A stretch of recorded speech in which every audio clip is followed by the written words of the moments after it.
NRL never sleeps, does it? It just never fails to keep giving us stories. The Dragons are keen on Cowboys halfback Tom Dearden. What would they have to pay to take Tom Dearden away from Queensland? Like, what? I love Tommy Dearden. I think he's got a massive future. I'm looking at the three that are available: Tommy Dearden, Ezra Mam, and Jerome Luai, playmakers at relatively successful teams. I know Cowboys weren't as successful this year, but they'll be back. He was pretty good in Origin, Game 3 of Origin, filling in for Munster just 18 months ago as well. So you take that in consideration. And he's the youngest out of the three. Oh, no, Ezra Mam's still super young. So 20. You know what? This is going to be one of the more entertaining weeks come November 1. When's that? How long we got, mate? It was 3 or 4 days? 2 days? I can't wait for next week. Next Mowers, we're going to have some pretty big numbers being thrown out at all three of these guys. And the Dragons, they need a show. They need a big signing regardless, but they need to give Ben Hunt some hope. And Dragons fans are probably not going to want to hear that because they're going to be like, why? You know, we wanted to try to get out for a while. The prisoner, they call him. But when you're looking at their roster, you cannot doubt what Ben Hunt has done on the footy field for the Dragons, despite his, how he has also wanted to get out of the club now for feels like 6 months, dating back to the start of the season. So if you're Tom Dearden would know Ben Hunt from Origin, right? So let's say the Dragons table Dearden a really attractive offer. Like I'm thinking to get him from North Queensland, it's got to be at least 850, 900. Yeah, minimum. Yeah. Tom Dearden rings up Ben Hunt. Hey mate, what's it like down there at the Dragons? Should I sign for the club? Well, what's Ben Hunt going to say? No, Tommy Dearden will call Benny Hunt if he does indeed get a proper offer, and he'll go, what's the plans? Do you still want to go? Are you going to stay? Are you going to hang around? Because this is his last year, Ben Hunt, isn't it? Yeah. Would it be his last year? I think so, yeah. Next year. Yeah. Surely Ben Hunt's not giving a glowing recommendation. Depends. Hunty could. The problem with Ben Hunt, and he could be looking at the Dragons, is going, I just don't have enough help. Tommy Dearden could indeed be that help that he's looking for.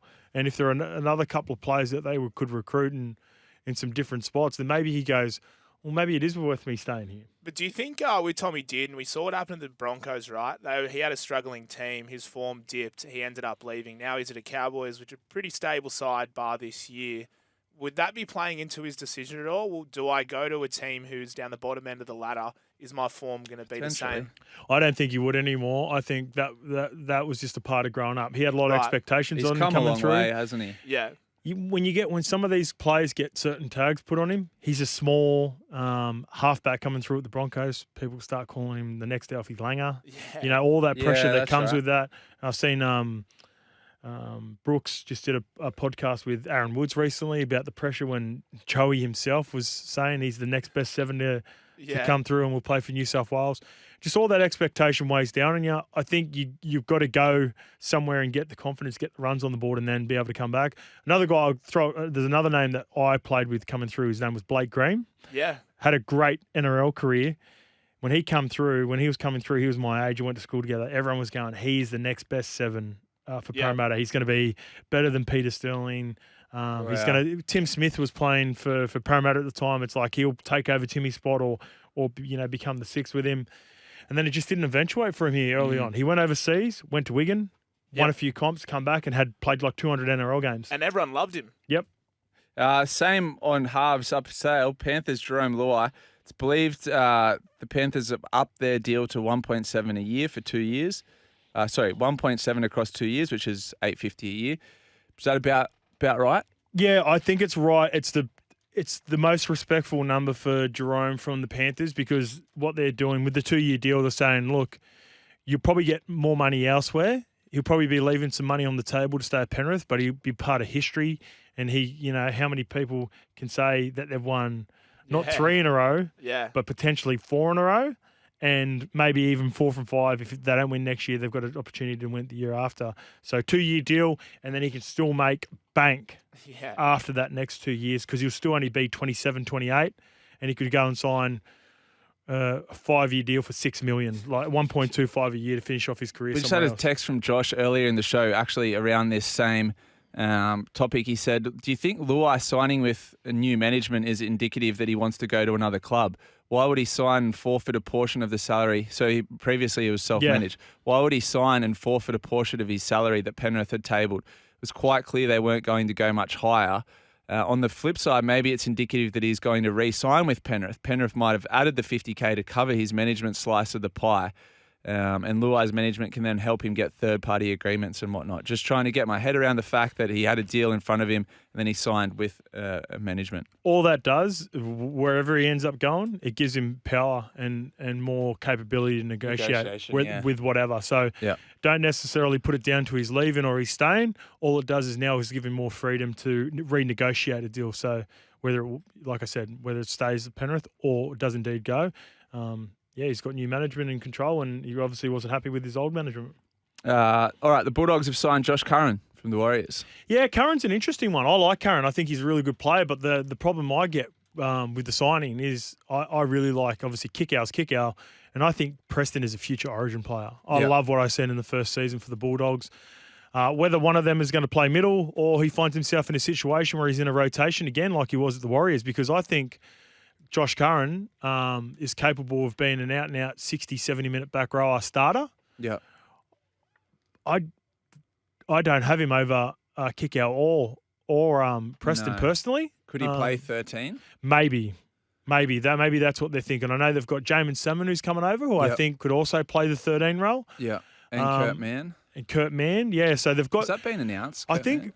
People have been super critical. Yeah, Kurt Mann, I think, has been... Well, it's been rumoured. I don't know if it's been... maybe he just hasn't got the... tick of approval. No, maybe he just hasn't got the amount of attention just because it's Kurt Mann. He's a little bit older. He's more of a journeyman. Whereas, like, you get Josh Curran, he's younger, ascending. Straight away. I actually like what Gus is doing. People have been super critical of it. I think he's putting a lot of good depth pieces in and around this team because that's what they really need. Yeah.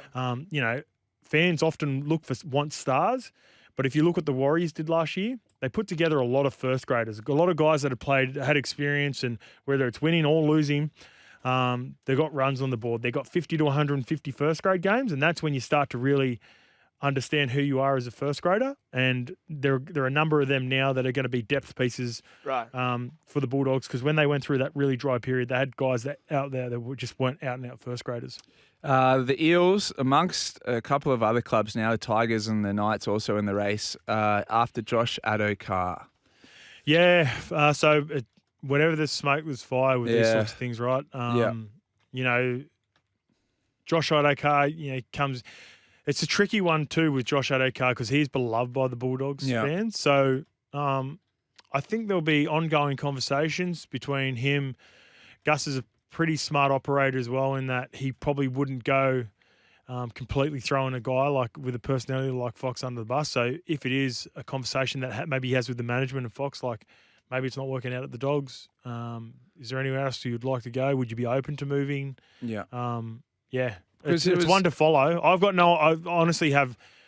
just been around the game long enough to know that, when things start circulating like this, then generally something happens. Something's happening, yeah. So I'm just sort of reading between the lines. As a Bulldogs fan, there's certain players in the comp that have got points in them, right? Like if there's a break made, you know that Addo-Carr's converting. Even at the back end of the season when they were struggling, if he was in open field play, he just scores. The Titans games? Yeah. Yep. The Cowboys game when you beat the Cowboys with that kick from Burton. They're hard to find, those players. They're really hard to find. Like you can find good, solid meter eater wingers. They're more dime a dozen. Josh Addo-Carr is quite a unique player. So as a Bulldogs fan, I want to be getting something in return. Yeah. I want a Ryan Madison. I want a Jermaine Hopgood. I want a Jackson Hastings if it's the Knights. Like I want a half if it's the Knights, or a Daniel Saifidi. There's three positions Bulldogs probably need: prop, lock, and halfback. I reckon you need middles. Yeah, so I want to swap. Warren McGregor. Yep. Yeah. I want to swap. I don't want to, and there's no way an operator as sharp as Gus is going to be paying part of Josh Addo-Carr's contract for him to play in another club. Yeah. I think we're getting more and more a little bit like American sports, where trade systems will be more prevalent moving forward, for sure. Olaquatu has been offered an 8-year deal from Manly, worth about $850,000 a season. Manly's recruitment team are whack. They're throwing some cash around. What? I mean, I love Olakuatu. That's big money, and that's big money for a back rower. But the thing is, he's a game changer. yeah. He's one of the rare, I'd say him and Kickow are not your average back rowers, because I wouldn't pay, there's no way for me, I'm paying big money in this day and age for back rowers and centres. No. I just wouldn't do it. If I was looking after a salary cap, they're the two positions I would spend the least amount of money on, unless you've got a guy that can impact the game in multiple ways. So he's not just your tall and back rower. He still gets through 10 to 15 carries, has 150 yards. Those are good stats, good numbers. But you throw the ball to him one-on-one. Game breaking He stuff. can break a game apart. You put the kick in. Cherry can put it on the spot from the left-hand side of the field, put a kick over the top. He can go up and grab it with one hand, put it down, and completely change the game. And he can change the game defensively. Yep. You look at the game against Melbourne Storm when he just jammed Olam. Yeah, That changed the momentum of the game.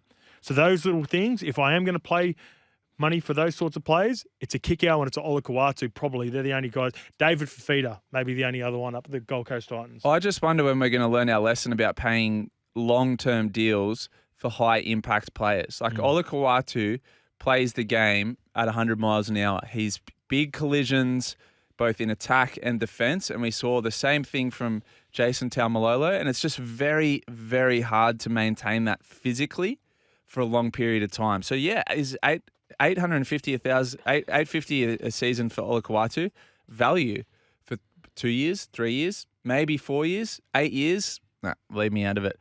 KO Weeks signs with the Raiders, 2-year deal. He's played 12 matches for Manly so far. Great signing, I think. Yeah, I like K Weeks. I still think he's a player of massive potential.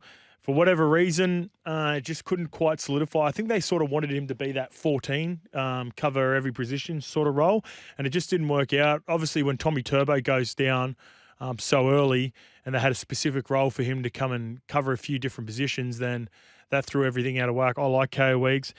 It's a good question you put here, Gibbo. You've got in the notes, what does this mean for Xavier Savage? Yeah. Go on, Xavier Savage, I don't know what's happening down in Canberra. Cricky's had problems like this with younger players before. You think back to Tarpany's had a year where he basically played a lot of reserve grade, fell out of favour. Horsburgh a couple of years ago. Hudson Young about 3 years ago. So Ricky has this real hardline stance that he takes with players, and generally they get back out of it. Because when I look at Xavier Savage, I think he's got so much potential. Yeah, he's like how young he is, 20, came onto the NRL. Obviously, there's defensive deficiencies. With all small, young half fullbacks, you're going to get that. But it's just so strange. And the stranger thing was that they moved him out of fullback in reserve grade to play on the wing. Scored 4 tries, I think, on his debut coming back from injury, but has not been seen since. Like, it's surely a club, maybe Parramatta, who are looking for an X factor. I mean, I'm not sure how true that is, but They're after Josh Adokar now. oh, there's X factor everywhere. Yeah. Anyway. All right, that's a week in review for Rugby League. Plenty more to come. We still got to talk Rugby World Cup here on the Mowers with Scope and Missile.